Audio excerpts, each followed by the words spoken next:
I'm here with Mindy from Mile High Princess. How are you today? I'm very well, thank you. And Mindy brought to us a piece that she has finished, and it is using our number 16 wired braid. You can see right here where she's used that. And did you use it up here too?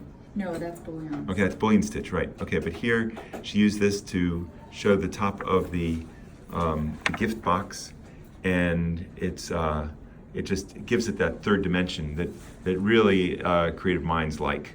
And I see other things about it. I see number 8 braid, I see the ribbon braid, I see the number 16 braid, and you've used a lot of Kreinik in this piece. We had you in mind when we did that. Thank you very much. So- How did you like using the wire? I did like it. You have to be brave and poke a big hole in your canvas. Yes, you do. To put it in there and then tack it on the back and then tack it on the top. What would you suggest for poking the large hole in the canvas? I used my takabari. Okay. And went real deep to the square Okay, portion. very good. And made it really big. Okay, very But good. it all goes away. For those who don't know what a takabari is like it's a Japanese awl, and it's used to either lay products or to poke holes in things. Correct. They're very sharp. Usually laying things. Laying things. Laying. So, okay, well, very good. Thank you for coming by and showing us this. This is really great. You're Thanks. welcome, Doug. Bye.